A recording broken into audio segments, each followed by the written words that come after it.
အပိုင်း1တားမြစ်ထားသောတောနဲ့စိုးဝင်းနဲ့သူ့တငယ်ချင်း3ယောက်ဟာတောလိုက်ဝါသနာပါသူတွေပါဒီနေ့မှာတော့သူတို့ဟာကရင်ပြည်နယ်ဘက်ကလူသူမရောက်ဘူးသေးတဲ့တောနဲ့ကြီးတစ်ခုတည်းကိုအမဲလိုက်ဖို့ရောက်သွားကြပါတယ်အဲ့ဒီတောထဲကိုမဝင်ခင်မှာရွာကလူကြီးတယောက်ကအလေးအနက်တတိပေးခဲ့ပါတယ်မောင်ရင်တို့အဲ့ဒီကျွဲကူတောင်ဖတ်တူတော့မသွားကြနဲ့အဲ့ဒီမှာရှေးကတည်းကပျောက်ကွယ်သွားတဲ့ရွာတစ်ရွာရှိတယ်အဲ့ဒီရွာသားတွေဟာလူမဟုတ်တော့ဘူးစိုးဝင်းတို့ကတော့ခိပညာတတ်လူငယ်တွေပြီးဒါကိုတရားရည်လို့ပဲမှတ်ယူပြီးတောထဲကိုစွတ်တိုးဝင်ခဲ့ကြပါတယ်နေဝင်ရီတရောအချိန်မှာတော့ထူးဆန်းတဲ့မြူနင်းတွေဖုံးလွှမ်းလာပြီးသူတို့လမ်းပြောက်သွားပါတော့တယ်မြူနင်းတွေကြားကနေလမ်းရှာရင်းရုတ်တရက်အလင်းရောင်တချို့ကိုလှမ်းမိလိုက်ရပါတယ်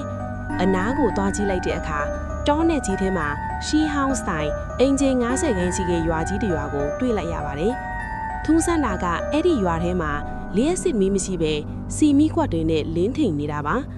ရွာသားတွေဟာအဖြူရောင်ဝတ်စုံတွေကိုပဲဝတ်ထားကြပြီးအားလုံးရဲ့မျက်နှာကအေးစိမ်ကစကားတခုမှမပြောကြပါဘူးပြို့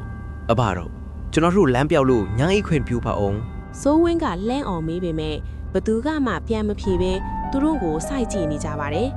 နောက်ဆုံးမှာတော့ရွာလေကအိမ်ကြီးတအိမ်ထဲကနေလှပလုံးနဲ့မိန်းကလေးတယောက်ထွက်လာပြီးခေါ်ပါတယ်လာကြပါဧည့်သည်တို့ဒီညတော့ဒီမှာပဲနားကြပါအောင်မိန်းကလေးကသူတို့ကိုထမင်းကျွေးပါတယ်ထမင်းဝိုင်းမှာပါတဲ့ဟင်းတွေကအရသာအရန်ထူးခဲနေပေမဲ့စိုးဝင်းရဲ့တငယ်ချင်းကြော်ကြီးကတော့ထူးဆန်းတာတစ်ခုကိုသတိထားမိသွားပါတယ်သူစားနေတဲ့အမဲသားဟင်းထဲမှာလူရဲ့လက်သေးခွင်တစ်ခုကိုတွေ့လိုက်ရတာပါကြော်ကြီးမျက်လုံးပြူးသွားပြီးဘေးပတ်ပတ်လဲကိုကြည့်လိုက်တဲ့အခါစောစောကအေးအေးဆေးဆေးထိုင်နေတဲ့ရွာသားတွေဟာအခုတော့သူတို့ဝိုင်းကိုဝိုင်းအောင်ကြည့်နေကြပါတယ်သူတို့ရဲ့ပါဇက်သေးကနေဓွားရည်တွေစီးကြော်နေပြီးမျက်လုံးတွေကလည်းတောရဲတရင်ဆိုင်လေးလိုအယောင်တောက်နေကြပါတယ်စိုးဝင်းကမိန်းကလေးကိုမေးဖို့အကြည့်ရလဲမှာပဲ